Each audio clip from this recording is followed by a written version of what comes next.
Start with Connor Ryan. Hey, Brad. Considering all that he's been through over the last 20 months, what was it like to see Kevin Miller back out there without any restrictions? And what does it kind of say about him as a competitor and as a person to kind of fight through all these setbacks and challenges he's kind of dealt with over the last couple of months? Say Kevin? Yes. Yeah, it was awesome to see him. Almost got goosebumps watching him. Not only did he, come back, but the form that he's come back in. I mean, he's an absolute animal right now. And, watching him out there, he hasn't missed a beat. He looks incredible. So to be in the position he was in where, he really didn't know what way it was going to go. I mean, there was potential for it to be career ending, and he looks awesome. So I was so happy for him, not just today. I mean, today we got to see it all in action. But, just the way that he's been able to come back and, the story that he's kind of written for himself, it's very impressive.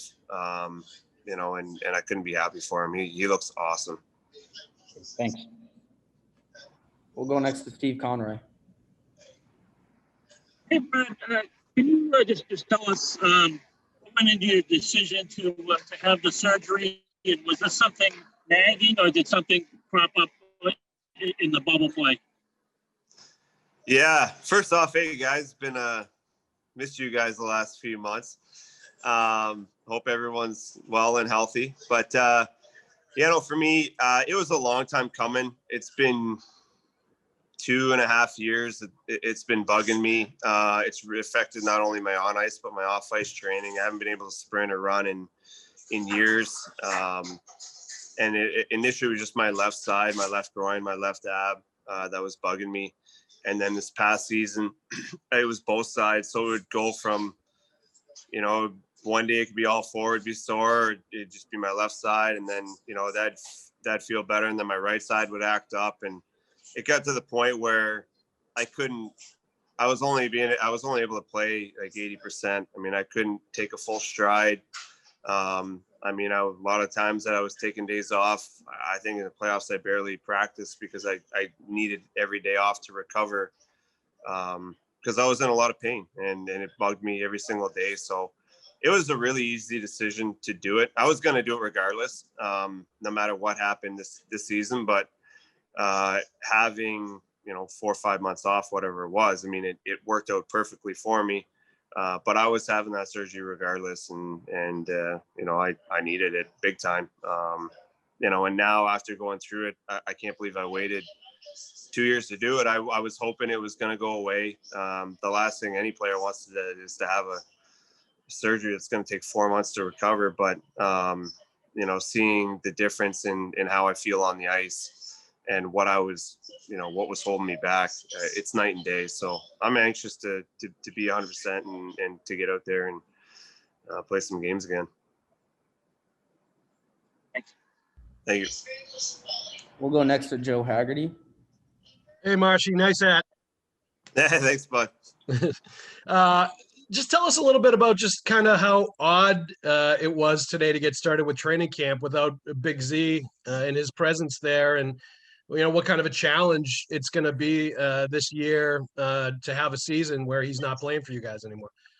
Yeah, I mean, it's obviously this is the unfortunate part of hockey that you don't like. I mean, you create such great friendships and you go through so much together, and then one day it's over. And we wish nothing but the best to Z. He's been an incredible teammate and leader, and huge part of this organization, huge part of why we won and turning this organization around from being where they were when he first came in to kind of bottom half of the league to being one of the most competitive teams every single year. So his work ethic and his leadership and what he brought every day was a huge part in changing that around. And I think that's where you're going to miss every day is his experience and leadership, the way he prepares, and the presence he has, not only on the ice but off the ice. And we're gonna miss him.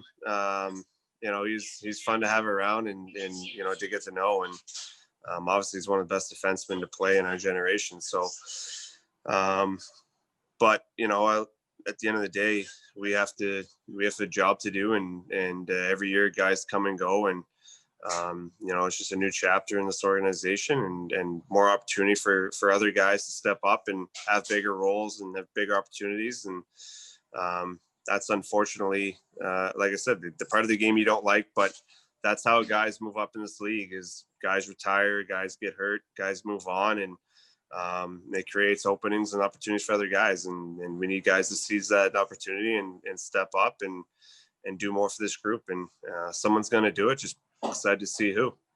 Thanks, bud. Thank you. We'll go next to Matt Porter. Hey, Brad.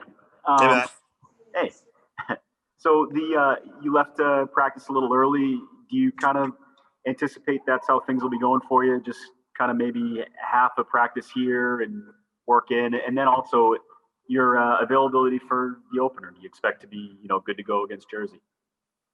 Yeah, I plan to be. That's what we're shooting for. We don't want to miss the game. Every game, especially with a shorter season, is so important.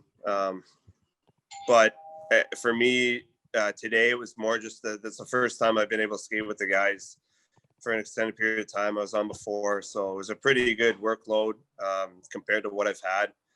So, last thing we want to do is get out there first day of camp and get hurt for trying to do too much. So, I'm going to push every day to try to do a little bit more, but, we'll see how much they want to pull me back. And even today, I didn't know I was getting off at that time. They kind of called me off in the middle of practice. So that's how it is. They're going to be more cautious just because the last thing we need is to get hurt and then miss another week when, if we take it slow, we'll be good to go for that opener. So,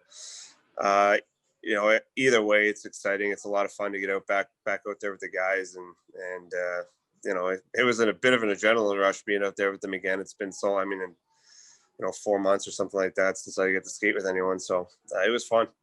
Do you have any thought on Jack Studnicka? We thought that, obviously he's going to get a shot. It looks like with Pasternak out. Yeah, Studs, I really liked the way that he played in playoffs. He's a very talented kid, great kid off the ice. So I'm looking forward to seeing what we can do and watching him take that next step. That's what we need. We need young guys to come in and perform and be big parts of this group. And, he's one of those guys that's going to do it for us. Thanks, man. Thank you. We'll go next to Dan Roach. Hi, Brian. Can you hear me? Just a thought on, you talked about Chara, obviously not having him anymore, but what do you do as far as off the ice? Is it a natural progression when it comes to the leadership void? Obviously, Bergie is the one that you think about first, but guys like you and Krejci and guys that have been around for a while, how do you go about filling up that leadership void maybe that's left without Chara around? Yeah, obviously we're going to miss him. He has the kind of experience and leadership qualities that you can't replace, but again, like I said, it leaves the door open for other guys to move up and take that opportunity and to do more. We have guys in this group that, are going to need to take that next step. And,